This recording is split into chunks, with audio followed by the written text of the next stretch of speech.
Olá pessoal, tudo bem com vocês? Aqui é o professor Takeo, professor de Transformações Químicas da UFABC. Nesse vídeo comentaremos alguns exercícios da parte de termoquímica, tá?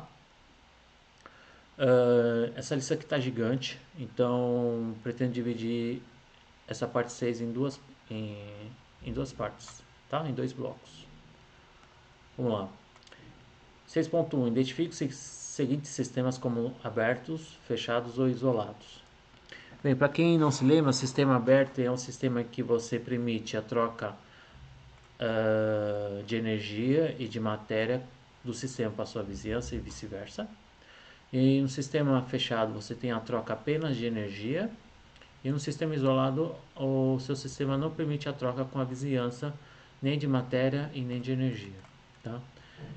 Vamos analisar cada um desses itens aqui. Café é uma garrafa térmica. Então a garrafa térmica mantém o café quente e o café não sai da garrafa. Então é um sistema isolado. Líquido refrigerante na serpentina e na geladeira. Esse líquido refrigerante nunca sai da geladeira, mas ela troca de calor para a geladeira conseguir refrigerar. Então é um sistema fechado. Calorímetro de bomba no qual a benzena é queimada. Considerando o calorímetro como um sistema, o calor envolvido na queima do benzeno, ela fica contida no calorímetro para a gente conseguir descobrir, determinar a entalpia, o calor liberado da combustão de uma determinada substância, nesse caso benzeno. Então é um sistema isolado também. Gasolina queimando em motor de automóvel. Então você tem a queima da gasolina, a energia liberada é usada para produzir trabalho, esquenta o motor e os produtos da combustão são eliminados pelo escapamento. Então é um sistema aberto. Tá? Mercúrio no termômetro, o mercúrio não vai embora, mas o termômetro troca de calor com o ambiente, então é um sistema fechado. E a planta viva é um sistema aberto onde há troca de gases, de material e de energia também. 6.3. Calcule o calor que deve ser fornecido a uma chaleira de cobre de massa de 500 gramas que contém 750 gramas de água para aumentar a temperatura de 23 graus Celsius até o ponto de ebulição de água 100 graus Celsius. Então o calor que deve ser fornecido para a chaleira tem que esquentar não só a chaleira, mas tem que esquentar a água, certo? Então o calor total vai ser o calor necessário para você esquentar a chaleira, porque se você não esquentar a chaleira, não esquenta a água, né? Usando Q igual a MC delta T, você vai ter o calor necessário para você esquentar a chaleira e o calor necessário para você esquentar a água. Simples assim. 6.6. Eu pulei o 6.4 e 6.5, tá, pessoal? Que substância em cada um dos seguintes pares você esperaria que tivesse maior entropia padrão molar em 298 Kelvin? Explique o seu raciocínio. Vamos lá. A. Iodo ou bromo? Qual que tem maior entropia padrão molar? Então isso depende de vários fatores. Se a gente está analisando os dois no mesmo estado físico ou na mesma temperatura. Então se a gente considerar nessa temperatura e pressão ambiente, essas duas substâncias estão em estados físicos diferentes. O iodo é sólido e o bromo é líquido. Se a gente considerar apenas o estado físico, a gente sabe que entropia de gases é maior que entropia de líquidos e entropia de líquidos é maior que entropia de sólidos. Então, nessa temperatura, considerando que o iodo é sólido nessa temperatura e o bromo é líquido, e sabendo que a entropia de líquidos é maior que de sólidos, porque você tem um grau de desordem maior aqui do que aqui, e muito mais aqui, então o bromo tem uma entropia molar maior do que o iodo. Agora vamos considerar o item B. Os dois líquidos, então agora a gente não pode considerar mais o estado físico, o 5-pentano e o penteno. O 5-pentano e o penteno têm a mesma forma molecular, C5H10. Mesma massa. Mesmo estado físico. Então o que determina aqui a diferença de um ter uma entropia maior que o outro? É um ser a cadeia fechada ou cadeia aberta. Como assim? Cadeias abertas geralmente têm mais graus de liberdade. Graus de liberdade confere uma entropia maior porque você vai ter mais conformações e mais estados diferentes para essa substância. Então, pelo fato do penteno ser uma cadeia aberta e a cadeia aberta conferir mais graus de liberdade, um penteno vai ter uma entropia molar maior. Agora, o eteno e o polietileno, os dois massas equivalentes, tá? Mesma massa de eteno. A gente poderia usar também o termo de moléculas pequenas e grandes, similar, um pouquinho similar que a gente viu no item B. Moléculas grandes vai ter mais graus de liberdade que moléculas pequenas, né? Mas aqui a gente tem o lance do estado físico junto. Então aqui o que prevalece nessa situação aqui, se eu tivesse que responder esse exercício, seria que o eteno, por ser gasoso, tem uma entropia padrão molar maior que o polietileno, que é sólido, tá?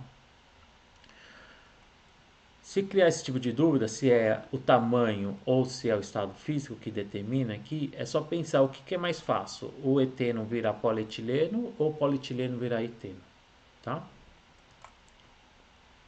6.8. Por que existem tantas reações exotérmicas espontâneas? Porque existem muitas reações exotérmicas espontâneas. Então vamos lembrar que a equação de Gibbs, então energia livre, o sinal da energia livre nos diz se a reação vai ser espontânea ou não. Espontânea ΔG negativo, não espontânea ΔG positivo. Reações exotérmicas é o ΔH. ΔH negativo exotérmico, ΔH positivo endotérmico. Tá? Então por que existem tantas reações exotérmicas espontâneas? Existem muitas reações exotérmicas porque o fator entálpico provavelmente prevalece, na maioria dos casos, o fator entrópico. Isso faz com que o sinal do ΔG siga o sinal do ΔH, tá? Mas a gente vê que em situações o ΔS e também a temperatura que influencia, dependendo da reação, existem reações que são exotérmicas, mas não são espontâneas, por causa desse fator aqui ser maior do que o ΔH, tá? Então, existem muitas reações isotérmicas, que muitas reações isotérmicas possuem um ΔH negativo, e muitas reações também tem o aumento da desordem, né? E isso faz com que o ΔG seja sempre negativo. Uma reação, um processo endotérmico não significa que não são espontâneos. O oposto, a gente pode considerar isso também? Não. Tem um exemplo aqui que é a fusão do gelo. A fusão do gelo é um processo endotérmico, mas é um processo espontâneo, nas condições normais de pressão e temperatura. Tá? Então aqui em São Paulo, Santo André, por exemplo, esse é um processo espontâneo. Tá? E é um processo endotérmico. Então não necessariamente todo processo endotérmico não significa que não vai ser espontâneo. Tá? 6.10. Se um processo exotérmico for espontâneo, qual será a contribuição da entropia? Então, se um processo exotérmico for espontâneo, qual será a contribuição da entropia? Então, a contribuição da entropia, se a entropia for positiva, independente do valor de entropia, se ela for positiva, esse produto vai ser negativo, o ΔG vai ser negativo sempre. Tá? Então, vai ser essa linha aqui, ó. Então, independente do valor de ΔS, se ela for positivo, o processo sempre vai ser espontâneo. Agora, se o ΔS for negativo, vai depender da temperatura. Se o produto T∆S superar o valor de ΔH, aí o ΔG vai começar a ser não espontâneo. Pode chegar um momento que, dependendo da temperatura, o processo pode se tornar não espontâneo. Tá? 6.11. Explique por que cada uma das seguintes declarações é falsa. Reações cujas energias livres de reação são negativas ocorrem espontânea e rapidamente. O que está errado aqui? Por que essa declaração é falsa? Reações cujas energias livres de reação são negativas ocorrem de forma espontânea. A gente viu lá atrás que sim. Mas são rápidas? Não. Não necessariamente uma reação espontânea significa que vai ser rápida. A gente está começando a ir no próximo conceito, que é a parte de cinética. Cinética e termodinâmica andam juntos, mas não necessariamente uma reação espontânea vai significar que vai ser uma reação rápida. Tá? Todas as amostras de um elemento puro, independentemente do seu estado físico, têm uma energia livre de formação igual a zero. ΔG igual a zero para elementos puros. Eu acho que a gente está confundindo energia livre aqui. Na verdade, a entalpia padrão de formação de elementos puros é que tem valor igual a zero. Então, se vocês se lembrarem nas aulas teóricas, ΔH padrão de formação de qualquer elemento puro tem ΔH de padrão de formação igual a zero. Tá? Então, aqui acho que o erro aqui é energia livre. Não é energia livre, é entalpia padrão de formação. Ok? Uma reação exotérmica produz mais mols de gás que consomem, ou seja, uma reação exotérmica, ΔH negativo, produz mais mols de gás que consome, ou seja, ΔS positivo. Positivo vezes positivo, com menos na frente da negativo, com a reação negativa dá ΔG negativo. Então não é positivo, é negativo aqui.